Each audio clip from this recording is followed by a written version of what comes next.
नमस्कार, मैं हूं शशि तुषार शर्मा और आप देख रहे हैं चुनावी खबरों पर आधारित चुनाव आज तक का खास बुलेटिन। सबसे पहले आप दिन भर की कुछ बड़ी चुनावी खबरों को संक्षेप में जान लीजिए, जिसके बाद हम आपको बताएंगे कि ये खबरें खास हैं क्यों और उनके क्या हैं राजनीतिक मायने। गीता प्रेस को साल 2021 का गांधी शांति पुरस्कार दिया गया है। इसके बाद सियासी घमासान मच चुका है। क्यों घमासान मचा है, ये हम आपको बताएंगे। 3 जून को पटना में होने वाली विपक्ष की अहम बैठक के बारे में अखिलेश यादव ने एक बड़ा बयान दिया है। अरविंद केजरीवाल अब राजस्थान में चुनावी हुंकार भरना चाहते हैं और उन्होंने कैसे अपनी योजना को परवान चढ़ाना शुरू किया है, ये भी हम आपको बताएंगे। मध्य प्रदेश के मुख्यमंत्री शिवराज सिंह चौहान अब सियासत के मैदान में भगवान कृष्ण की मदद लेने का फैसला कर चुके हैं। कैसे, इस पर करेंगे विस्तार से बात। और आदि पुरुष पर जारी विवाद अब सियासी रंग पकड़ चुका है, जिसमें सरकार भी कूद पड़ी है और ये क्या चुनावी मुद्दा बन सकता है, इस पर भी बात होगी। चलिए थोड़ा विस्तार से कुछ बड़ी खबरों को समझ लेते हैं। और सबसे पहले हम बात कर लेते हैं गीता प्रेस को मिले गांधी शांति पुरस्कार के बाद उठे हुए विवाद की। गोरखपुर में स्थापित दुनिया भर में लोकप्रिय गीता प्रेस को साल 2021 को गांधी शांति पुरस्कार देने का ऐलान किया गया। गीता प्रेस को यह पुरस्कार अहिंसक और अन्य गांधीवादी तरीकों से सामाजिक, आर्थिक और राजनीतिक परिवर्तन की दिशा में उत्कृष्ट योगदान के लिए दिया जाएगा। गीता प्रेस की स्थापना हुई थी 1923 में और इस साल ये अपना शताब्दी वर्ष मना रहा है। लेकिन इस पुरस्कार की घोषणा के बाद ही विवाद शुरू हो चुका है। कांग्रेस के नेता जयराम रमेश ने कहा यह है कि गीता प्रेस को यह अवार्ड देना सावरकर तथा गोडसे को पुरस्कार देने जैसा ही है।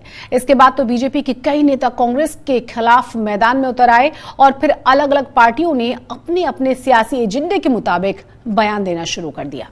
भारतीय जनता पार्टी के आशीर्वाद से उसके कई मुख्यमंत्रियों के तारीफ के पुल बांधे गए हैं कि उसके निर्माण में सहायक जो लोग हैं। एक फिल्म जो बनी है, शर्म आती है कि हिंदुस्तान में जिस बजरंगबली के नाम पे भी कर्नाटक में वोट मांगे जा रहे थे, उनसे कौन सा डायलॉग बुलवाया गया है। एक सड़क छाप अस्तरहीन डायलॉग हमारे आराध्य से बुलवाया जा रहा है। भगवान राम का स्वरूप है मर्यादा पुरुषोत्तम। वो सिर्फ देश में ही नहीं, हिंदुओं में नहीं, कई धर्मों में निजामे मुल्क के रूप में जाने जाते हैं, मर्यादा पुरुषोत्तम के रूप में जाने जाते हैं। उनसे क्या आपने कराया, कौन से कपड़े पहनाए, क्या क्या बुलवाया आपने उनसे। और मुझे सबसे ज़्यादा शर्म आती है, तकलीफ है कि माँ सीता कहते हैं, उन्हें माँ कहते हैं। हम जब अपनी आंख बंद करते हैं तो क्या यह स्वरूप माँ सीता का आता है। लगभग अश्लीलता की पराकाष्ठा पर ले जाते हुए जो वस्त्र पहनाए गए हैं, ये सब इसलिए किया गया है कि 2024 के पहले सांप्रदायिक उन्माद फैले, ध्रुवीकरण हो। और इसीलिए मैं चाहता हूँ डायलॉग वापस ले लेने से क्या, हर घर में जो डायलॉग चला गया है वापस हो जाएगा। जिसने ये गलत डायलॉग लिखे हैं और जो अपनी गलती मानकर अब उसे वापस लेना चाहता है, उनके खिलाफ, फिल्म बनाने वालों के खिलाफ मुकदमा कायम होना चाहिए और जांच होनी चाहिए कि किस इरादे से ये फिल्म बनाई गई थी। और ये जिस तरह समाज में नफरत फैलाने का काम किया गया है, हिंदू की भावनाओं को, सनातन की भावनाओं को चोट पहुंचाई गई है, उसके खिलाफ भारत के कानून के हिसाब से मुकदमा कायम हो। कांग्रेस जानबूझकर वोट बैंक की राजनीति को सामने रखकर, वोट बैंक की तुष्टीकरण की सोच को पीछे रखकर, तुष्टीकरण के कारण ऐसी बयानबाजी दे रही है। एक प्रतिष्ठित संस्था जिसने बिना विज्ञापन की इच्छा रखे सस्ती लेकिन प्रामाणिक संस्कारों वाली साहित्य को जन जन तक पहुंचाया और 93 करोड़ पुस्तकें, विश्व रिकॉर्ड है। ये कांग्रेस तो यासीन मलिक जिसने सरेआम कहा मैंने कश्मीरी पंडितों की हत्या की, उसके लिए रेड कारपेट बिछाने वाली कांग्रेस, जिसका फोटो सेशन प्रधानमंत्री के साथ होता था। तुष्टीकरण की हद होती है। प्रधानमंत्री जी के ये जो अध्यक्षता में थे जूरी मेंबर, मैं नहीं जानता हूँ, शायद प्रधानमंत्री जी को फाइनल डिटेल पता नहीं होगा कि गांधी के धार्मिक दर्शन और गीता प्रेस के धार्मिक दर्शन के बीच में कितना बड़ा फासला है। प्रधानमंत्री स्वतंत्र हैं, वैसे भी वो राजाओं महाराजाओं की तरह काम करते हैं। उस एक के बदले 100 करोड़ दिलवा देते किसी पूंजीपति मित्र से, लेकिन गांधी पीस प्राइज के साथ एसोसिएट करना, ये गांधी के मान, गांधी की सोच, गांधी के वैश्विक दर्शन, गांधी के सांस्कृतिक दर्शन, गांधी के धार्मिक दर्शन के ठीक विपरीत का मामला है। मुझे और कुछ नहीं कहना है। इस तरह के फैसलों से ना पुरस्कार की भी गरिमा पर सवाल उठते हैं। मैं कह रहा हूं आप कोई, लेकिन प्रधानमंत्री जी ने 2 शब्द यूज किया, कल्चरल एंड सोशल ट्रांसफॉर्मेशन। इस दोनों पर कोई अध्ययन तो दिखा दीजिए। गीता प्रेस ने भारत में धार्मिक ग्रंथों को बेहद सहज और कम दामों में उपलब्ध कराने की बड़ी भूमिका निभाई है और गीता प्रेस से प्रकाशित पुस्तकें भारत में करोड़ों घरों में मौजूद हैं। कांग्रेस ने सावरकर और गोडसे का नाम जोड़कर भले ही अपना राजनीतिक एजेंडा साधने की कोशिश की है, लेकिन इस मुद्दे पर बीजेपी को घेरना मुश्किल है, क्योंकि गीता प्रेस को लेकर आम जनमानस में बड़ी श्रद्धा है। और अब बात करते हैं अगली खबर की। अखिलेश यादव ने विपक्षी एकता के लिए 23 जून को होने वाली बैठक से बड़ी उम्मीदें जताई हैं। अखिलेश यादव ने आज तक से खास बातचीत में कहा है कि सभी दल वहां बैठेंगे और कोई न कोई रास्ता जरूर निकाल लिया जाएगा। उन्होंने कहा कि चुनाव लड़ने के बाद भी कोई फॉर्मूला या ड्राफ्ट अभी उनके सामने नहीं आया, केवल मीडिया में चर्चाएं हैं। बैठक में जो भी चर्चा होगी, जिस भी फॉर्मूले पर बात होगी, उस पर चर्चा करेंगे। आगे बढ़ने का कोई न कोई रास्ता जरूर निकल आएगा। 23 को बैठक है, बहुत दिनों बाद एक बड़ी बैठक होने जा रही है। स्वाभाविक है कि सभी दल अपनी राय रखेंगे, लेकिन जैसा मैं पहले भी कह चुका हूं कि उत्तर प्रदेश से भारतीय जनता पार्टी को बहुमत मिला था 2014 में। 10 साल पूरे होने जा रहे हैं। जब पीछे मुड़ करके देखेंगे, क्योंकि केवल हमें आज तक का नहीं देखना है, कल क्या भविष्य होगा, कल तक क्या होना है, वो कौन तय करेगा। इसलिए जनता जब आकलन करेगी 10 साल का और भविष्य देखेगी, तो जरूर भारतीय जनता पार्टी के खिलाफ मतदान होगा। अखिलेश यादव ने कहा कि बीजेपी को हराने के लिए सभी पार्टियां समाजवादी पार्टी के साथ आएं। विपक्ष की तरफ से प्रधानमंत्री के चेहरे पर अखिलेश ने यह भी कहा कि विपक्ष के पास ऐसे कई नेता हैं जो पीएम बन सकते हैं, लेकिन पहले बीजेपी को हराना जरूरी है।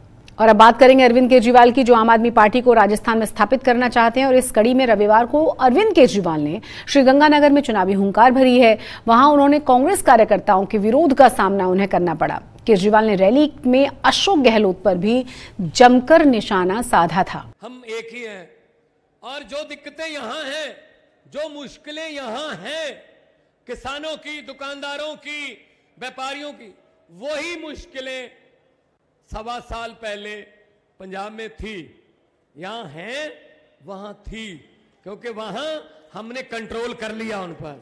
हमने भ्रष्टाचार पर कानून बना के बड़े बड़े मंत्रियों को अंदर कर दिया।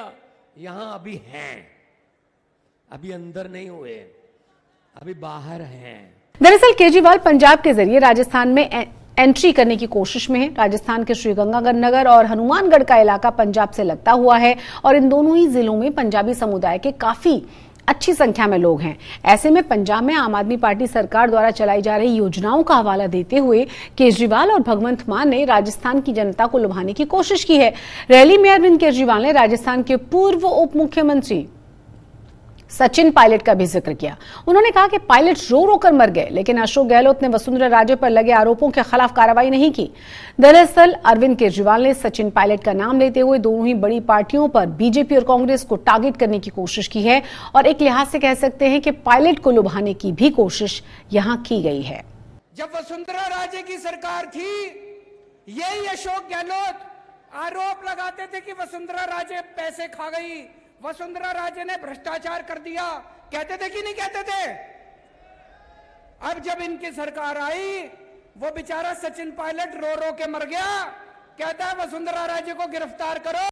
गहलोत कहता है मैं नहीं करता, मेरी बहन लगती है।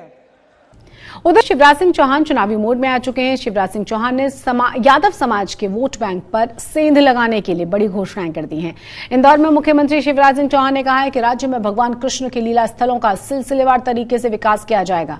इंदौर में यादव समुदाय के प्रतिभा सम्मान समारोह में सीएम ने कहा कि उज्जैन के जिस सांदीपनी आश्रम में भगवान श्री कृष्ण ने शिक्षा ग्रहण की थी, हमने इस स्थान के विकास में कोई भी कोर कसर नहीं छोड़ी और अब हम राज्य में श्री कृष्ण के अन्य लीला स्थलों पर भी धीरे धीरे विकास करेंगे। अब 3,14,000 करोड़ का बजट है, इसलिए तो लाडली बहनों को हमने दे दिया पैसा, क्योंकि हमने फाइनेंशियल मैनेजमेंट, ओवरऑल इकोनॉमी कैसे इंप्रूव करें, हम तेजी से कैसे बढ़े, इसमें कोई कसर नहीं छोड़ी। एक तरफ लाडली बहनों को पैसा तो दूसरी तरफ कैपिटल एक्सपेंडिचर बढ़ाने का काम किया है। इस साल 56,000 करोड़ रुपया हम कैपिटल एक्सपेंडिचर कर रहे हैं, इतिहास का सबसे ज्यादा। शिवराज सिंह चौहान ने समारोह में मौजूद राज्य के उच्च शिक्षा मंत्री मोहन यादव को मंच से निर्देश दिया कि वो भगवान कृष्ण की लीलाओं से जुड़े धार्मिक स्थानों की सूची तैयार कर लें। उन्होंने कहा कि यह सूची इसलिए बनाई जा रही है ताकि इनके विकास की योजना बनाई जा सके। सीएम ने कहा कि गौशालाओं को सरकारी खजाने से दी जाने वाली राशि को 4 गुना बढ़ा दिया गया है, जिसमें गायों का उचित भरण पोषण और देखभाल शामिल है। उन्होंने कहा कि सूबे में गौशाला संचालन से जुड़ी नीतियों का सरलीकरण होगा। इसके अलावा मुख्यमंत्री ने कहा कि प्रदेश सरकार ने गौ हत्या के खिलाफ कड़ा कानून बना दिया है और इसे पूरी सख्ती के साथ लागू कर दिया जाएगा। और अब बात करेंगे आदि पुरुष पर जारी विवाद के बारे में, क्योंकि फिल्म के निर्माताओं द्वारा आपत्तिजनक डायलॉग्स बदले जाने की बात कहने के बावजूद मामला राजनीतिक तौर पर गर्मा चुका है। ये विवाद अब भारत से बाहर नेपाल भी पहुंच चुका है। राजधानी काठमांडू के मेयर बालन शाह ने शहर में सभी भारतीय फिल्मों के प्रदर्शन पर रोक लगा दी है। बालन शाह ने कहा है कि फिल्म के उस डायलॉग पर उन्हें आपत्ति है जिसमें कहा गया है कि जानकी भारत की बेटी है। मेयर ने नाराजगी जाहिर करते हुए कहा है कि सीता मां का जन्म हुआ था नेपाल में। मेयर ने एक ट्वीट में आरोप लगाया है कि फिल्म आदि पुरुष के जरिए भारत ने नेपाल का सांस्कृतिक अतिक्रमण किया है। हालांकि काठमांडू में 15वें मेयर बालन शाह पहले भी नेपाल के पूर्व प्रधानमंत्री केपी ओली की ही तरह भारत के विरोध में बयानबाजी करके सुर्खियां बटोर चुके हैं। इसी बीच सूचना एवं प्रसारण मंत्री अनुराग ठाकुर ने कहा है कि लोगों की भावनाएं आहत करने का अधिकार किसी को नहीं है।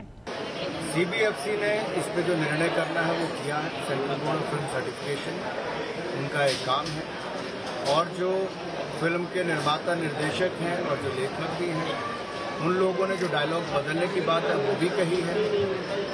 किसी की भी भावनाओं को आहत करने का अधिकार किसी को नहीं। इसी बीच कुछ यूपी की राजधानी लखनऊ में भारतीय किसान यूनियन ने आदि पुरुष के खिलाफ विरोध प्रदर्शन करने की बात कही है। एकजुट हुए यहाँ पर लोग। बहुत साफ है कि भावनाएं आहत यहाँ पर भी हुई हैं और राजनीतिक ज्यादा होता जा रहा है अब ये पूरा का पूरा मामला। इसी के साथ इस बुलेटिन में फिलहाल इतना ही, लेकिन चुनाव से जुड़ी हुई तमाम खबरों और रोचक जानकारियों के लिए आप सब्सक्राइब जरूर कीजिए चुनाव आज तक को। नमस्कार।